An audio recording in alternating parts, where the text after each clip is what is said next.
الحمد لله رب العالمين وصلي وأسلم على نبينا محمد وعلى آله وصحبه أجمعين أما بعد.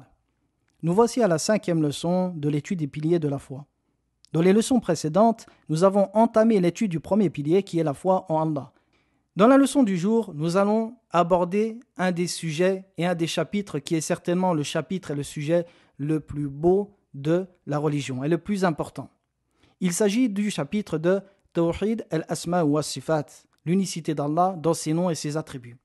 Les savants disent Sharaful ilm bi sharafil marloum. On peut traduire cette phrase par la noblesse d'une science dépend de la noblesse de ce qu'elle contient. Et lorsque le sujet de cette science est la connaissance d'Allah, la connaissance de celui qui nous a créés, lorsque cette science est la connaissance de ses noms, ses attributs, ses actes, cela fait de cette science une des plus belles et une des plus nobles. Ibn al-Qayyim dit dans Miftaru Dar al-Sa'ada, il n'y a aucun doute que la connaissance d'Allah, de ses noms, ses attributs et ses actes est la plus grande et la meilleure des sciences. Ibn Taymiyyah dit dans Al-Fatwa al-Hamawiyya, quiconque possède dans le cœur le moindre souffle de vie et de recherche du savoir, ou l'envie d'adorer son Seigneur, voit que l'étude de ce chapitre, sa recherche et la connaissance de ce qui est vrai dans celui-ci est le plus grand de ses objectifs et son but ultime. Pourquoi ? Car lorsque l'adoration correcte de son Seigneur, l'adoration du serviteur, le culte qu'il va vouer à son Seigneur, repose sur la connaissance que le serviteur va avoir de son Seigneur, ce chapitre prend alors la même importance que le chapitre de l'adoration. Effectivement, si nous demandions à une personne d'adorer et de vouer un culte à ce qu'elle ignore, elle en serait incapable.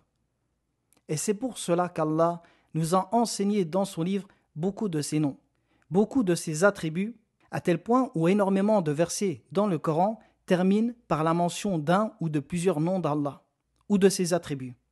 Car le besoin de connaître celui qui doit être adoré est plus important que le besoin de la nourriture et de la boisson. Et lorsque le but ultime de la création était l'adoration d'Allah, que l'homme adore son Seigneur, eh bien la connaissance de celui-ci était également essentielle et nécessaire. Mais également, la règle juridique dit que ce par quoi l'obligation ne peut se concrétiser est obligatoire. C'est-à-dire que l'adoration du Seigneur, qui est la plus grande injonction qui incombe à l'homme par le consensus des savants, lorsque celle-ci ne peut se concrétiser sans sa connaissance, eh bien sa connaissance devient une des plus grandes injonctions divines liées au savoir du serviteur. Regardez encore ici le lien qu'il y a entre les types de Tawhid.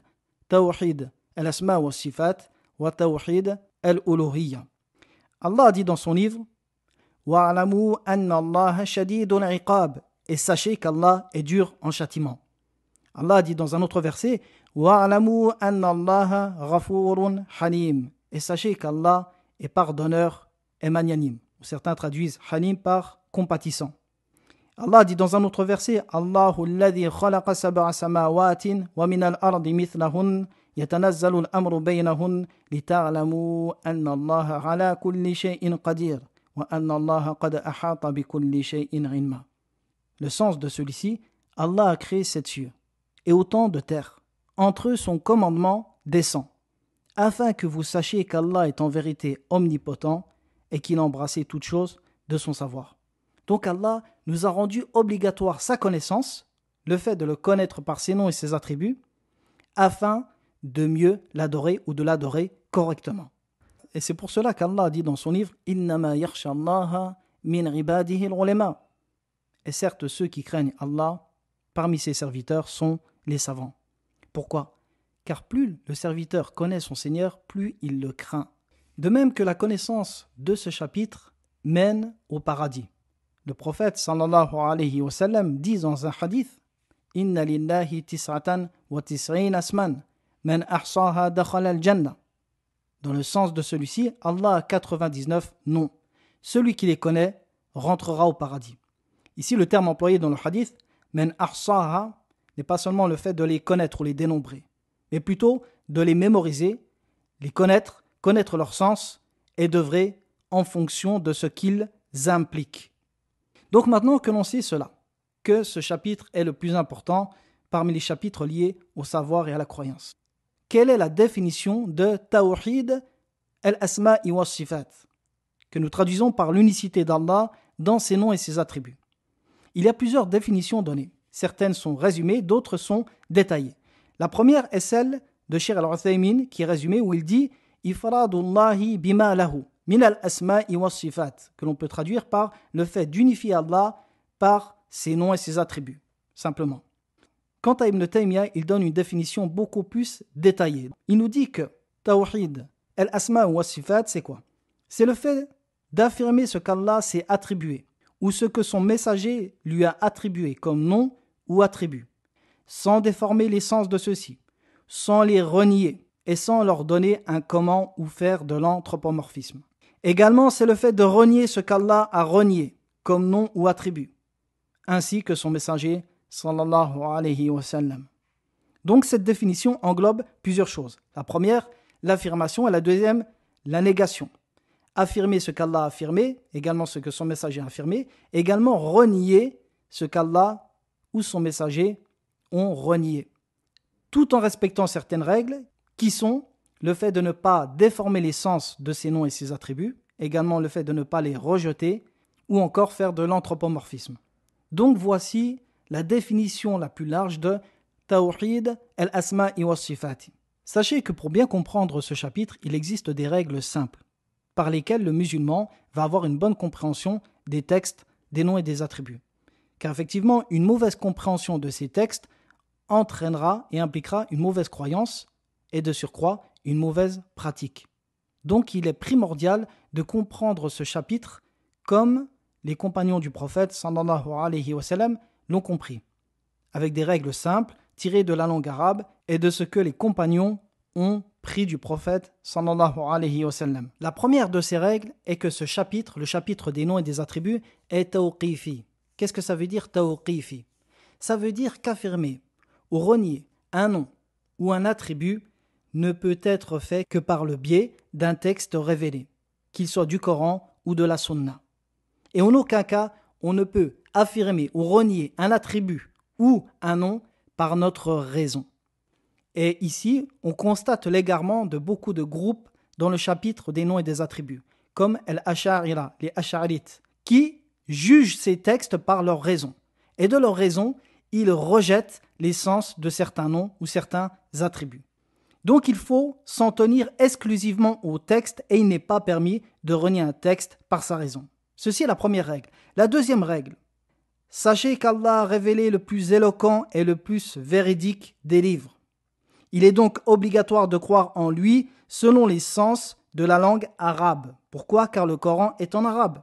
Et lorsqu'Allah a qualifié ce livre d'explicite, comme il dit Hamim wal kitabin mubin, par le livre explicite, et qu'il a qualifié ce livre de versets détaillés, de versets clairs en langue arabe, il est obligatoire de croire au sens apparent de ces versets dans la langue arabe. Comment qualifier quelque chose de clair et d'explicite alors que le sens voulu ne serait pas celui qui est apparent? Ceci est une contradiction évidente. Donc ceci est la deuxième règle. Troisième règle. Nous ne comprenons des noms et des attributs seulement le sens arabe linguistique et non le comment. Ce chapitre, comme tous les chapitres de l'inconnu, dépasse la raison humaine, qui est restreinte. Donc rechercher à comprendre le comment des noms et des attributs reviendrait à chercher à comprendre le comment de l'existence du Créateur. L'homme est incapable de comprendre le comment du paradis, de l'enfer. Comment alors comprendrait-il le comment du Créateur? Alors qu'Allah dit dans son livre « Laysa kamithlihi shay'un » et rien n'est égal à lui. Ibn Taymiyyah dit tout ce que le serviteur peut imaginer de son Créateur, eh bien Allah est au-dessus. Très bien, quatrième règle. Les noms d'Allah sont tous des noms propres, qui contiennent des attributs. Donc, affirmer un des noms d'Allah implique d'affirmer que celui-ci est un nom d'Allah, qui indique l'entité du Créateur, mais également affirmer le sens, l'attribut de perfection qu'il contient. Et ceci est propre à la langue arabe et propre au Créateur. C'est ce qu'on appelle des asma mushtaqqa. Ils indiquent non seulement un nom propre, l'entité du Créateur, mais également le sens, l'attribut qu'il contient. Cinquième règle. Les attributs d'Allah sont tous des attributs de perfection, des attributs de perfection ultime, exempts de tout défaut. Par exemple, affirmer le nom d'Allah, l'audient, il est l'audient, implique que l'on croit que ce nom est un des noms d'Allah. Mais également, cela implique que l'on croit au sens, l'attribut que ce nom comprend. Et l'attribut qui est compris dans le nom, l'audient, est l'attribut de l'ouïe. Donc, on croit qu'Allah possède l'attribut de l'ouïe. Seulement, cet attribut est un attribut de perfection qui sied au Créateur, c'est-à-dire qu'il n'y a aucun défaut dans cet attribut et qu'il a atteint la perfection ultime. C'est-à-dire qu'aucun son ne lui échappe, dans les cieux et sur la terre, et qu'aucune parole ne se confond à une autre, peu importe le nombre de locuteurs.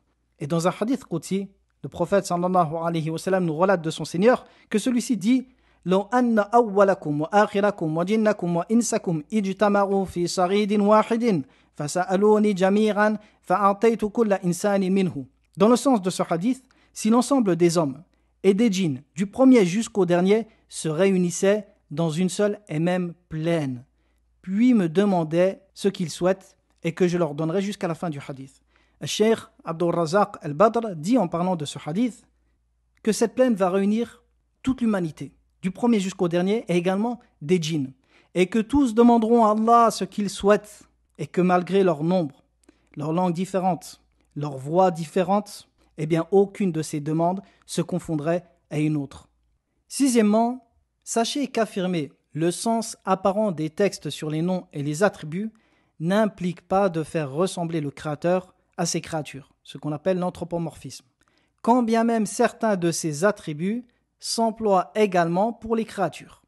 Pourquoi ? Car l'affirmation des attributs est restreinte au sens linguistique seulement et non au comment. Lorsque nous affirmons qu'Allah voit, nous affirmons qu'il voit d'une manière qui lui sied, d'une manière qui est propre à lui, propre à l'entité du Créateur. Et en aucun cas nous faisons ressembler sa façon de voir à celle des créatures. Pourquoi ? Car rien n'est égal à lui. Laysa kamithlihi shay'. Il nous est donc impossible de comprendre le comment. Donc nous affirmons qu'Allah voit d'une vision la plus parfaite, d'une manière qui sied à sa grandeur. Et ceci est la règle à ne jamais transgresser dans ce chapitre. Et cette règle était un consensus chez les premières générations de l'islam, jusqu'à la fin des 3 premiers siècles, lorsque les innovateurs commencèrent à se répandre. Méditez avec moi la parole de ce grand imam, l'imam Malik, le deuxième des 4 imams, lorsqu'un homme le questionna. Il dit « Ya Aba Abdillah, Ar-Rahman ala al-Arsh istawa, kayfa istawa » Cet homme s'adresse à l'imam Malik et lui dit « Oh Abu Abdillah, Ar-Rahman s'est établi sur le trône ou s'est élevé au-dessus du trône, comme c'est venu dans le Coran. » Ensuite, il lui dit « Comment s'est-il établi ? Comment s'est-il élevé ?» Ici, l'homme a posé une question sur le comment d'un des attributs d'Allah. Alors l'imam Malik a baissé la tête pendant un long moment. Son front commença à transpirer, puis releva la tête et dit « Al-istiwa'u ma'loum, wal-kayfu majhoul, wal-imanu bihi wajib, was-su'alu anhu bid'ah » Ce qui veut dire Al-istiwa, c'est-à-dire le fait qu'Allah s'est élevé et établi sur son trône, est connu. Il a dit Al-istiwa est connu. Est connu, c'est-à-dire comment ? Est connu par la langue arabe, est connu de la langue arabe. Nous comprenons le sens. Wal-kayfu majhoul, mais le comment est inconnu. Wal-imanu bihi wajib, et croire en cela est obligatoire. Was-su'alu anhu bid'atun, et le fait de questionner sur ça est une innovation. Regardez ici comment l'imam Malik a fait la distinction entre affirmer le sens linguistique et comprendre le comment. Et il a bien affirmé que le sens linguistique est connu. Connu et compris par la langue arabe. Seulement il a renié le comment, car le comment nous dépasse. Et ceci est la règle que nous devons tous appliquer. Et c'était la règle qui était en vigueur jusqu'à ce que les innovateurs, parmi Al-Jahmiya ou Al-Mu'tazila, et également Al-Ash'arira, les Ash'arites, contredisent cette règle dans la plupart des noms et des attributs. De même que l'istiwa, eux-mêmes les Ash'arites, ne l'affirment pas, car ceci n'est pas conforme à leur raison corrompue par la philosophie. Donc en résumé, affirmer le sens linguistique n'implique pas d'affirmer un comment. De plus, il existe une règle simple que toute personne douée de raison comprend. Cette règle est qu'un attribut ou un adjectif n'a d'existence et de réalité concrète que par la personne ou la chose qualifiée. Un nom et un attribut, en réalité, n'existent que par le qualifié. C'est-à-dire, lorsqu'on dit beau, est-ce que le mot beau, comme ça seul, veut dire quelque chose? Est-ce qu'il a une réalité quelconque? Non. Il a une réalité lorsqu'il est annexé à quelque chose. On dit un paysage qui est beau, une personne qui est belle, la lune est belle, ce livre est beau, cette parole est belle. Regardez ici comment le sens beau change selon la chose à laquelle il est annexé. Eh bien, il en est de même pour l'ouïe. Nous disons Zayd entend, la fourmi entend. Regardez la lumière également. Nous disons la lumière dans la pièce par l'ampoule. Et nous disons également la lumière du soleil. Que dire alors de la lumière d'Allah? Vous comprenez ici que les adjectifs et les attributs n'ont de réalité que par le qualifié. Voyez comment un seul et même attribut peut varier d'une créature à l'autre. Que dire alors quand le qualifié est Allah le créateur, Laysa kamithlihi shay, et rien ne lui ressemble. Maintenant une question importante. Comment unifier Allah par ses attributs qui s'emploient également pour les créatures comme la vision, l'ouïe, l'amour, la miséricorde? Comment unifier Allah par ces attributs-là? Eh bien, la réponse est simple. Il faut l'unifier par la perfection totale dans l'affirmation de ses attributs. Allah a dit dans son livre « Walahul mathalul a'la » dans le sens de ce verset, il possède les attributs les plus élevés.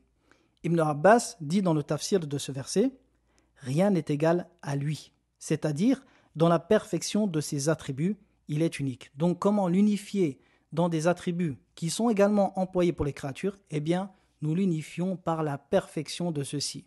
Et que ceux-ci sont exempts de tout défaut et qu'ils ont atteint la forme la plus parfaite, la forme ultime de perfection. Et cette règle fut donnée par notre cher Sulaiman ar-Ruhayli hafidhahullah. Donc voici quelques règles liées à ce chapitre. Il en existe d'autres, des ouvrages sont consacrés à ces règles, mais voici quelques-unes des plus importantes.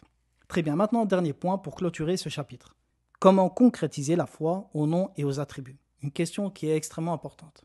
Concrétiser la foi aux noms et attributs se résume en 5 points. Le premier, croire qu'Allah s'est attribué ses noms. Le deuxième, croire au sens que ces noms contiennent. Troisièmement, croire en l'effet de ces noms et ses attributs. C'est-à-dire, Allah a l'attribut de l'ouïe, de la vue. Eh bien, nous croyons à l'impact de cela, en l'effet de cela, c'est-à-dire qu'Allah nous voit ce que nous faisons, qu'il entend ce que nous disons.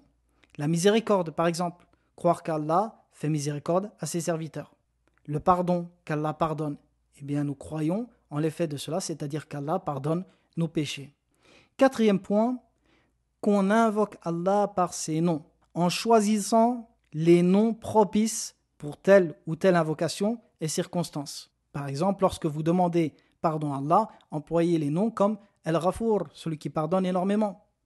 Lorsque vous êtes dans des difficultés, l'invoquez par le nom Ar-Rahman, celui qui fait miséricorde. Et lorsque vous voulez qu'il vous secourt d'un peuple injuste, l'invoquez par exemple par le nom El-Jabbar, El-Qahhar, et ainsi de suite. Donc choisir les noms propices et l'invoquer par ces noms. Cinquièmement, le fait d'adorer Allah par ses noms et ses attributs.